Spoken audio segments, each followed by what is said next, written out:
Fala galera do Lepes na Prática! Hoje nós vamos discutir tecnicamente sobre a hérnia de disco e o posicionamento da coluna durante a execução de movimentos.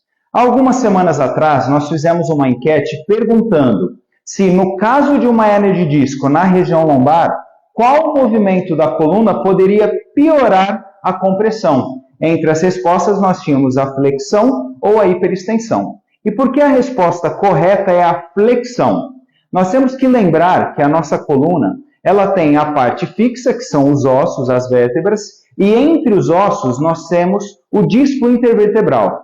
Esse disco ele funciona como se fosse uma bexiga cheia de água. Ou seja, se eu comprimo a parte posterior dele, fazendo uma hiperextensão da coluna, eu desloco parte do seu conteúdo para a região anterior. Assim como se eu faço uma flexão da coluna comprimindo o disco anteriormente, eu empurro o seu conteúdo para trás. Se esse disco já tem um núcleo pulposo danificado, ou seja, ele teve uma herniação, ele não está no lugar de origem, que seria de maneira concêntrica dentro do anel fibroso, ele está deslocado para trás ou posterolateralmente. Então, se eu faço uma flexão da coluna, eu empurro esse conteúdo para trás.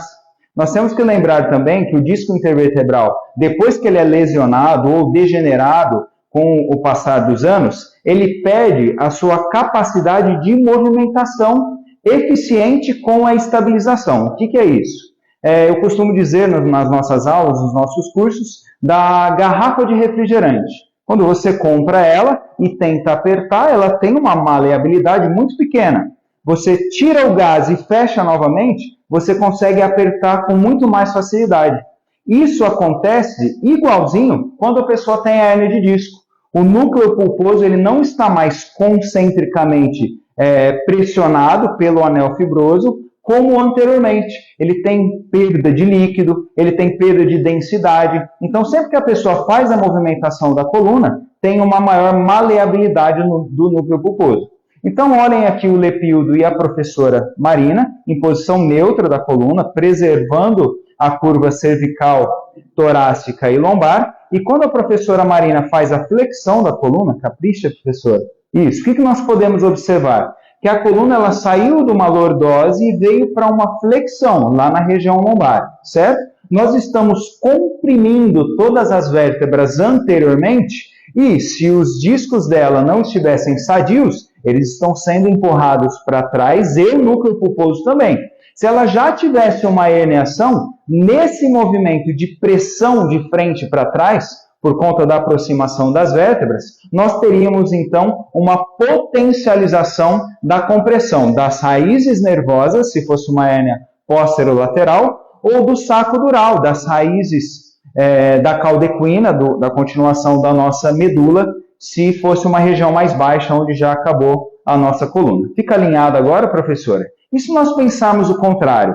A Marina tem supostamente uma hérnia de disco na região lombar, e se eu fizer um tilt anterior da pelve, isso, uma hiperlordose da coluna, teoricamente eu estou comprimindo a parte posterior das vértebras. E assim eu desloco o núcleo pulposo e o anel fibroso para frente, todo o seu conteúdo líquido e o gel coloidal para frente, teoricamente diminuindo a compressão sobre as raízes nervosas e o saco dural.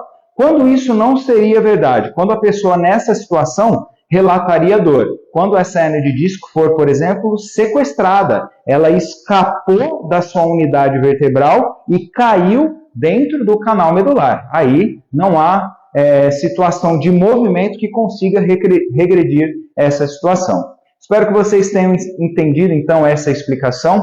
Fica mais uma dica prática para todos os alunos com hérnia de disco. Um forte abraço e até a próxima semana.